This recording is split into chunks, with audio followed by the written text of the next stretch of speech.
Okay, sebab dah lama tak buat video. Korang nampak tak beza dia sekarang? Gemuk kan? Bye-bye.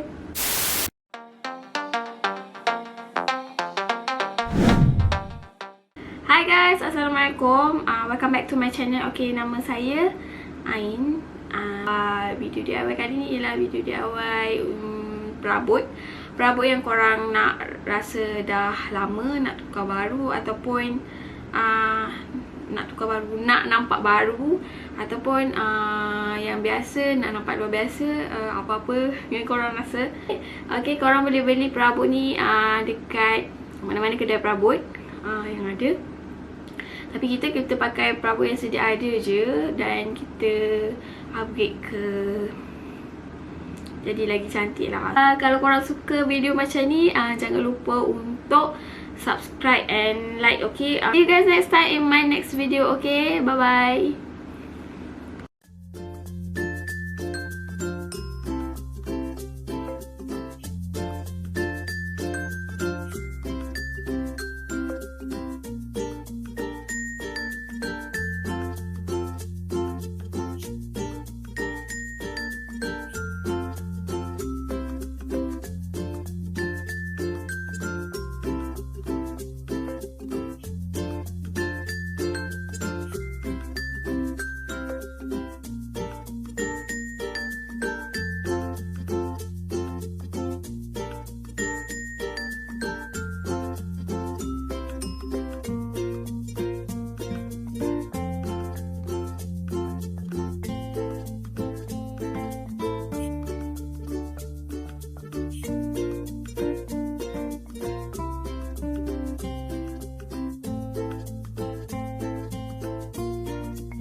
lapik atas kotak.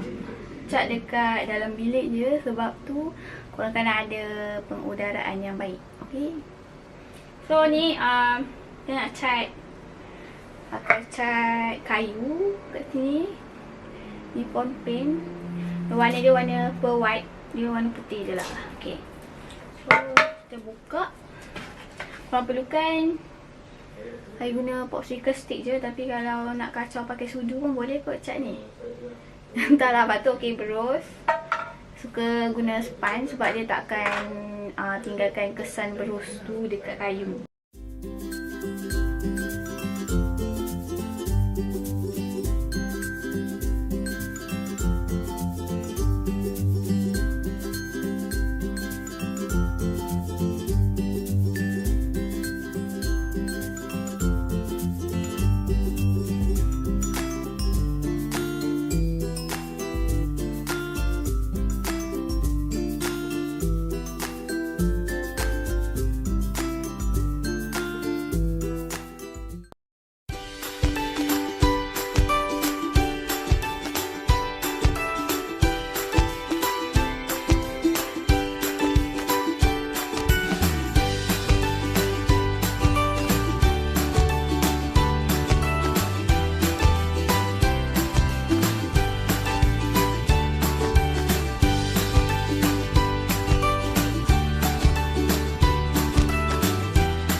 Okay, kita dah done cat untuk first coat. So dia akan nampak macam tak rata. Nanti kita akan cat untuk second coat. Tunggu dia kering dulu kot.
Thank you guys sebab tengok video ni sampai habis. Jangan lupa untuk like and subscribe. Okay, see you guys next time in my next video. Bye.